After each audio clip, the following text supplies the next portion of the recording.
It's Tuesday, July 20. This is the news on PBCJ. I'm Simone Absalom Gale. The World Health Organization, WHO, is cautioning tourism-dependent small island states like Jamaica to be very strategic when planning on how to fully reopen their economy. The executive director of the WHO's Health Emergencies Program, Dr. Michael Ryan, gave the warning while speaking at a question and answer session on Monday. Dr. Ryan says the economic argument is a valid reason for governments to want to ease restrictions, but says lifting restrictions too quickly will lead to negative consequences. It's about minimizing the risk. We believe a lot of travel can be managed safely, but again, if you go in a country from 10% normal travel and you go overnight to 100% travel, then our advice is always to start slowly, open up slowly, open travel up slowly, take it step by step, and see if that affects your situation positively or negatively, and then adjust as needed. While acknowledging that it is a challenging balancing act for countries which depend on tourism, the Health Emergencies Program executive says government should put appropriate prevention measures in place. I think many countries tried to make that decision a year ago and it backfired, because it's very clear to me, unless you get your way out of COVID, your economy doesn't get its way out of trouble. And I really feel for those countries, and particularly those small island states who are very dependent on tourist income. And for those of you out there who aren't aware of that, there are many economies around the world, small economies, that are hugely dependent on the income brought in by tourism. And we fully understand that in those situations, those governments have to make choices that on the outside may not appear to be driven purely by epidemiology or by the pandemic, but sometimes they're not in a position to make another choice. He says a vaccination passport is not the answer. The committee also were quite clear that they did not advise that countries should use proof of vaccination as a requirement for travel. And that is based mainly upon the fact that vaccine is not distributed equitably around the world. So to introduce such a requirement would effectively lock hundreds of millions, billions of people inside their own countries, and it emphasised that there were other criteria like testing and serology criteria that could be used to allow people to travel. So they were very clear. The WHO says while governments are doing their part to balance economic recovery and effectively managing national health, each individual should bear in mind that surviving the COVID-19 pandemic is also their personal responsibility. Melvin Pennant, PBCJ News. A large amount of the operating cost of the National Water Commission, NWC, goes into paying the Jamaica Public Service for electricity. That confirmation from Minister without portfolio in the Ministry of Economic Growth and Job Creation, Senator Auburn Hill, while making his contribution to the State of the Nation debate in the last sitting of the Senate. 30%. That's how much of the NWC's operating cost goes towards paying its electric bill. Minister without portfolio in the Ministry of Economic Growth and Job Creation, Senator Auburn Hill, says the energy cost is thus playing a big part in the billions of dollars in losses made each year by the Commission. Mr. President, in the last 15 years, the National Commission has made a net loss every single year. I have the spreadsheet here, all 15 years spread out.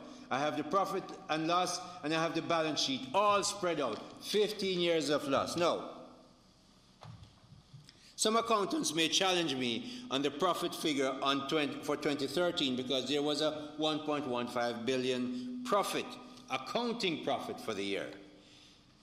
That was no cash that anyone could spend, Mr. President, just an accounting technicality resulting from the treatment of a timing difference related to deferred taxes. If you need further explanation, Senator Webby can have him and his team explain it to you, as I will if you want, if you're interested.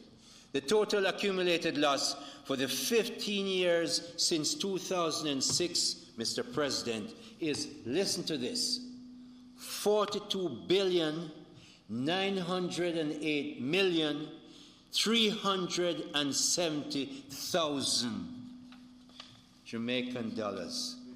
Source a loss on this spreadsheet from the National Water Commission. Senator Hill suggested that it was unreasonable for the JPS to be charging the state-owned NWC interest at 17%. We found out that really and truly, when NWC doesn't pay JPS for power and is delinquent for a period of time, JPS charges them 17% per year for that energy use. You can get an unincorporated individual can get a car loan for 6 to 7%, but a fully owned government entity is paying 17% to JPS for its energy. We cannot continue there. Therefore, we must look at getting renewable water and renewable energy twinned together to reduce that cost and make sure we improve our climate situation, Mr. President. The NWC has previously pointed out that with Jamaica's hilly terrain, the supply of water across the country is heavily dependent on electricity. Prime Minister Andrew Holness says the government is looking to establish a new agreement for the National Partnership Council. He says the council has operated seamlessly across successive administrations and has proved invaluable to nation building. He was speaking last Thursday as a chairman at a meeting of the council, which comprises leaders from the government as well as private and civic society. The meeting explored the role of social partnership in Jamaica in the context of the preparation of a new agreement to govern the council's activities over the next 4 years. The Prime Minister outlined some of the areas of focus the government was considering for the new agreement. He noted, however, that input from other partners was vital and asked that based on the areas of focus, feedback be submitted within 30 days. Discussions also focused on the management of the COVID-19 pandemic. Keith Brown, a giant of the public relations industry and broadcast landscape, died in New York on Monday, July 19. He was 83 years old. More from Marlon Samuels. Hailed as one of Jamaica's most celebrated public relations practitioners, Keith Brown founded the Public Relations Society of Jamaica, PRSJ. He was also among the first to join the International Association of Business Communicators. His boundless energy also saw him involved in the world of sports and worked as a television sportscaster at the now-defunct Jamaica Broadcasting Corporation, or JBC. He was also a musicologist. As part of the MKB Promotions family, Keith Brown would skillfully weave public relations with advertising and his love for music to successfully promote Star Time, the vintage music concert series which lasted more than 18 years. As managing director of Brown Ray and Associates, he helped raise the profile of a number of individuals and companies. He also played key roles in a number of organizations, among them the Jamaica Boxing Board. This was quite fitting, as Brown was famous in the 1980s for hosting JBC's Thursday nights at the fights. The boxing world is still buzzing over last weekend's heavyweight title fight between Big George Foreman and the unheralded German Axel Schulz. Foreman got the nod of the judges, but there is a widespread feeling that it was a hometown decision, as Schulz, to everyone's amazement, gave a surprisingly good showing. There are some critics, however, who feel that it was a good decision, as Foreman landed the heavier punches and scored more consistently, as against Schulz, who fought in flurries and used the well-known tactics of making a big showing near the end of the round, and so get the attention of judges and spectators. A consummate professional, he accumulated several awards for his promotional and public relations achievements. He was friendly and supportive and had the ability to connect with people on multiple levels. A quiet giant in his field, Keith Brown's legacy will see a continuation of his influence on Jamaica's public relations and communications industry. For the news on PBCJ, I am Marlon Samuels. The police are investigating the circumstances surrounding the death of a 4-year-old boy. Nashawn Brown of Spanish Town, St. Catherine, died after being reportedly beaten by his stepfather on Sunday. The JCF's Corporate Communication Unit, CCU, says both the stepfather and mother were questioned by detectives, after which the stepfather was taken into custody. The police are awaiting the results of the post-mortem. We go now to the business desk for a quick report from Gabriel Thompson.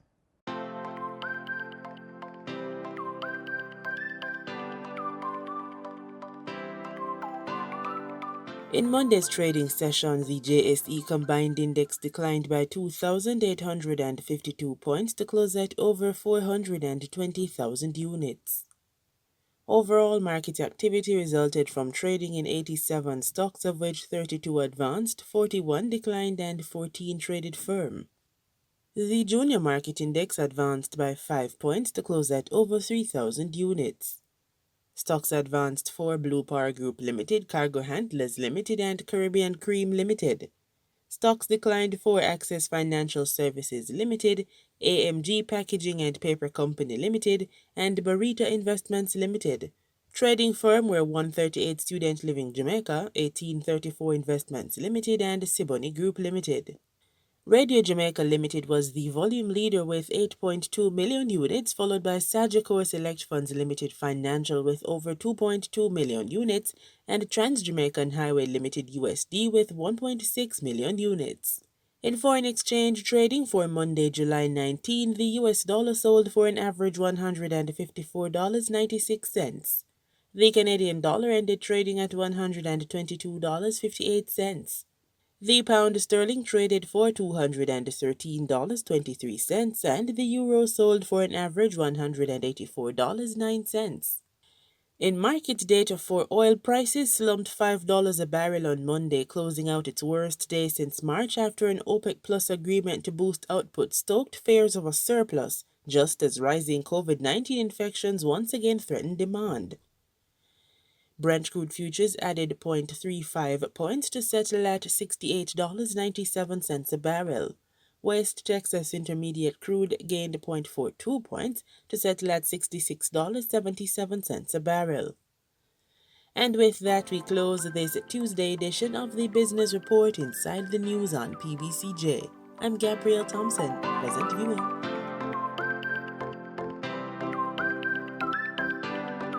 In regional news, some St. Lucians are gearing up to head to the polls this week. The Electoral Commission is putting the finishing touches on preparations for advanced polling on Friday, July 23, and the overall general election on Monday, July 26. More details in this HTS News Force report. The timing of the elections is not in any way prevent us from doing what we have to do to be prepared for the elections. No, the timing is not a problem. That's the word from the chairperson of the Electoral Commission, Cynthia Committment. She says the commission is refining process to make certain of a seamless election day come July 26th. To ensure that the election runs smoothly and we would be able to have a free, fair and transparent elections. Everything is more or less in place. We are trying to fine-tune the processes. We are, at this point in time, completing our training of our election workers, especially in preparation for the advance poll, which takes place on Friday. Other than that, I believe we more or less in a position to proceed with the general poll on Monday. The chairperson clarifies the intended purpose and target voters of Friday's advanced poll. The advanced poll is specifically for the police, the correctional facility, bodily correctional facility, the officers, and the fire service officers. It also includes, which is we're doing that for the second time. We did it first in 2016, where we took a poll at the hospitals. So this year we will have the 3 hospitals, Tapion, St. Jude's, and OKEU. Of course, VH is not available this time. And then there are 2 care facilities, St. Lucy's as well as Comfort Bay in Vieux Fort. Of course, the election workers will also be part of that advance poll, and the commission will be part of that poll. The 2021 election will see an electoral observer mission spearheaded by the OAS Secretary General Luis Almagro alongside 11 members. A statement by Almagro reads, quote, "This mission demonstrates the commitment of the OAS General Secretary to support member states, improving their electoral processes and strengthening their institutions and democracy in the hemisphere," unquote. There are the two local observers, the British High Commissioner, and maybe an observer from the U.S. Embassy in Barbados. The Electoral Department and Commission is wholly responsible for the planning, conduct, and administering of the general elections in St. Lucia.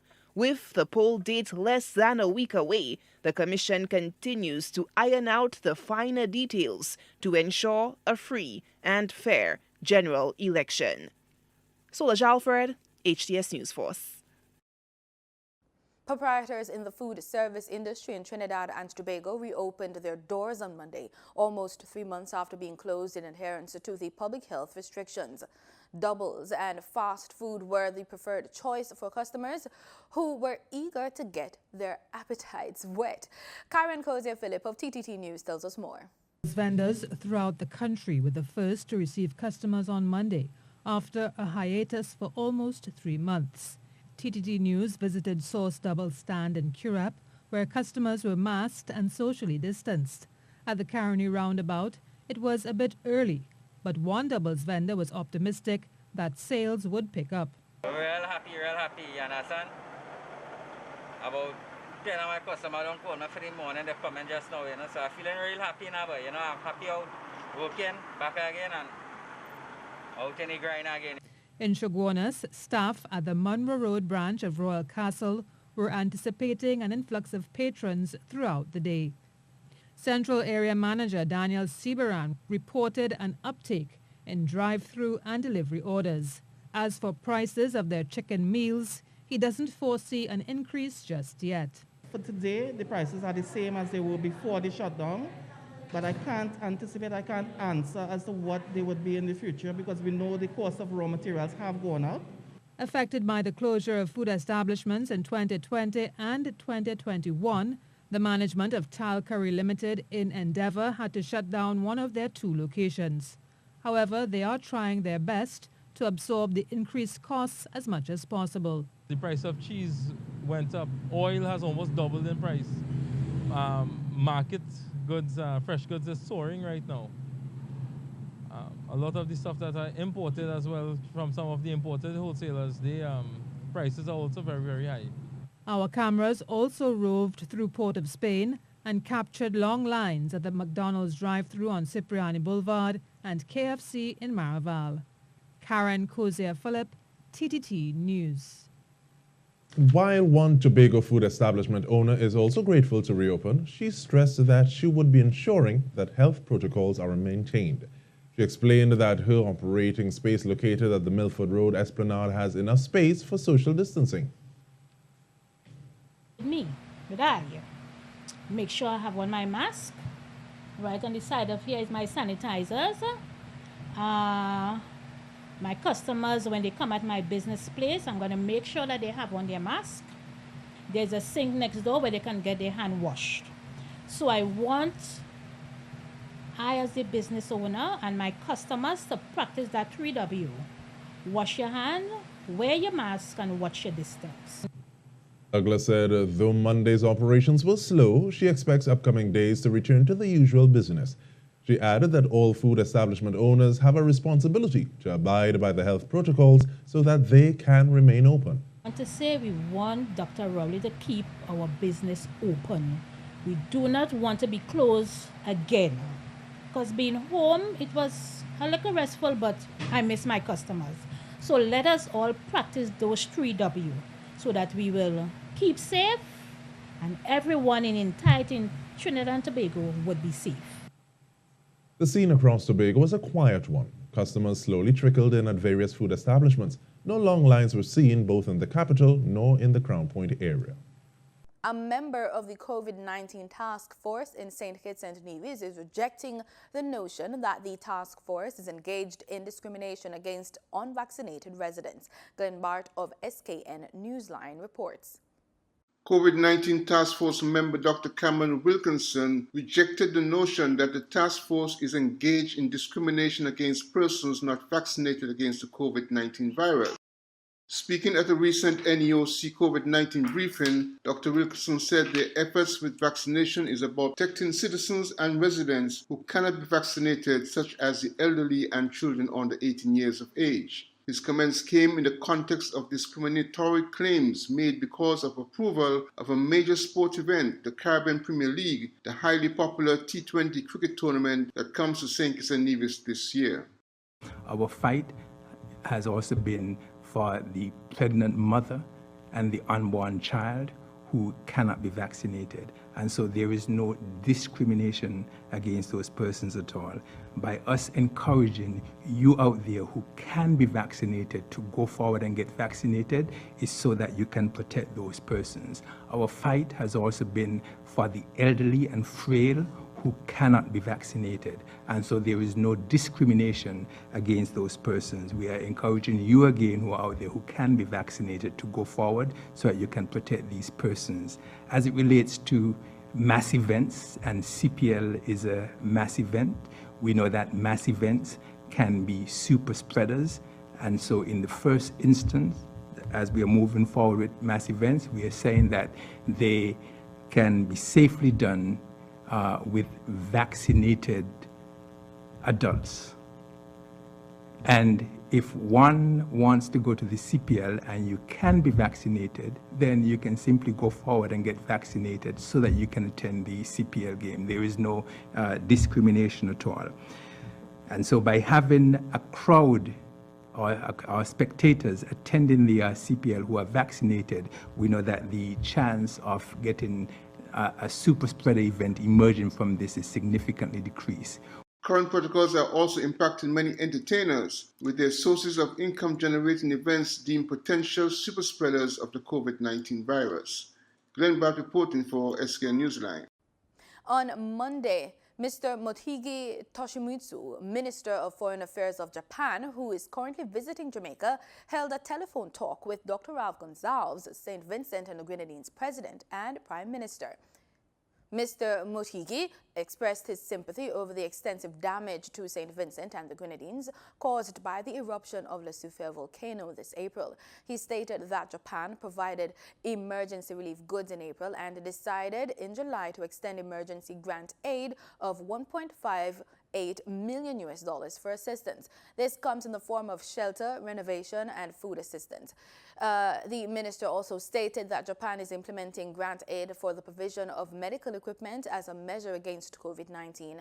Prime Minister Gonsalves expressed his gratitude for Japan's assistance. Now over to sports. Premier League coaching staff and team personnel are slated to begin receiving single-shot Johnson & Johnson coronavirus vaccine at the Mona Wellness Center. We have done the cricketers, the Jamaica Scorpion. We have done members who are going to be involved in the T20.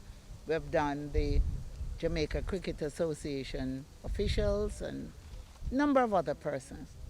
We have also done some Olympians, or those who are going to the Olympics. There were those who we had arranged prior to that shipment who had to go off to the Olympics and go and compete in international meets. So I'm saying now to the golfers that there isn't a vaccine for you, and I am inviting them to make use of this opportunity. Jamaica has so far received 600 doses of Johnson & Johnson vaccine. 300 additional doses of the vaccine are to arrive soon. The single-shot Johnson & Johnson coronavirus vaccine are earmarked for the sports sector. Christopher Samuda says his recent re-election as Jamaica Olympic Association president was a vote of confidence in his vision for the organization. Samuda was returned to serve a second term as JOA president on July 10 at their extraordinary general meeting. He defeated challenger Alan Beckford by the final count 40-10. Certainly it was a vote of confidence, and I really must thank our members for not only articulating the vision with us, but pursuing the mission with us. We are humbled at the result of the elections, and certainly we are inspired. And what we'll be doing is working very closely with our members, as we did in the last quadrennial, to ensure that we are athlete-centered. And that has always been our mandate, athlete centricity. For the first time, we formed the Athletes Commission in the last quadrennial, where the athletes now have a voice at the table, at the decision-making table. Chairman is Michael Frater, and he, of course, has played a significant role in the last quadrennial. So we'll be deepening our engagement with our athletes, with our coaches, and with our managers, who have benefited in the last quadrennial from several courses that we have in fact hosted and we have staged. So the vote is one of confidence, but we understand the responsibility of leadership, we understand the privilege of leadership, and therefore we have taken it very seriously. And as I've always said, at the Jamaica Olympic Association, we are servant leaders. We lead because of service. We lead because people inspire us to serve. Samuda was first elected to the post in 2017 when he replaced outgoing President Mike Fennell. And that's the news. Thanks so much for watching, and as always, stay safe.